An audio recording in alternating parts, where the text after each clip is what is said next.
Chennai shopping mall Aadi blockbuster KG sale. KG చీరల ప్రారంభ ధర కేవలం 150 రూపాయలు మాత్రమే. కొన్ని ప్రత్యేక చీరలపై రెండవ చీర కేవలం 9 రూపాయలకే సొంతం చేసుకోండి.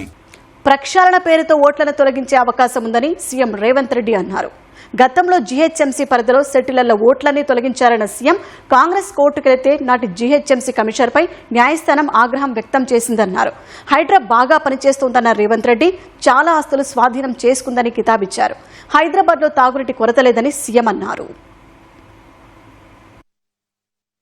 అసెంబ్లీలో జరుగుతున్న మరమ్మతు పనులను సీఎం రేవంత్ రెడ్డి పరిశీలించారు.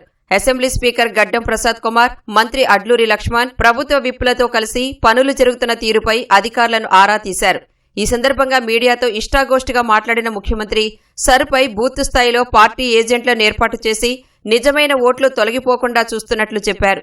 గతంలో జీహెచ్ఎంసీ పరిధిలో లక్షలాది ఓట్లు తొలగిస్తే కాంగ్రెస్ కోర్టును ఆశ్రయించిందన్నారు. అప్పటి జీహెచ్ఎంసీ కమిషనర్ సోమేష్ కుమార్ పై ఎన్నికల సంఘం తీవ్ర అభ్యంతరం వ్యక్తం చేసిందన్నారు. సుమారు 28 లక్షల సెటిలర్ల ఓట్లు తొలగించగా మర్రి శశిధర్రెడ్డి పోరాటంతో సుమారు 15 లక్షల ఓట్లు తిరిగి జాబితాలోకి వచ్చాయన్నారు. ఓట్ల తొలగింపునకు కారణం కేసీఆర్ఏనని ఆరోపించారు. ఇప్పుడు కాంగ్రెస్ ఓటు బ్యాంకును దెబ్బతీసే లక్ష్యంతో సర్ జరుగుతోందని ఆరోపించారు.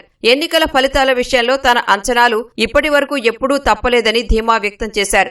పేదలకు ఇళ్లు నిర్మించేందుకు ప్రభుత్వం సిద్ధంగా ఉందన్న సీఎం గత ప్రభుత్వం పేదల ఇళ్లను దళార్లకు అమ్ముకుందని ఆరోపించారు. ఇప్పుడు హైదరాబాద్లోనే అర్హులైన పేదలకు నాణ్యమైన ఖరీదైన ఎల్ఐజీ ఇళ్లు నిర్మించి ఇస్తున్నట్లు వివరించారు. హైదరాబాద్లో తాగునీటి కొరత లేదని సీఎం అన్నారు. హైడ్రా సమర్థవంతంగా పనిచేస్తోందన్న ఆయన ప్రభుత్వ భూములను ఆక్రమణల నుంచి తిరిగి స్వాధీనం చేసుకుంటోందని కొనియాడారు.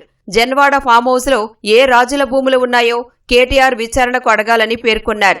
కాంగ్రెస్ తెరిచిన ధర్నా చౌక్ లోనే కేటీఆర్ ధర్నా చేస్తామని అంటున్నారని సీఎం రేవంత్ రెడ్డి వెల్లడించారు.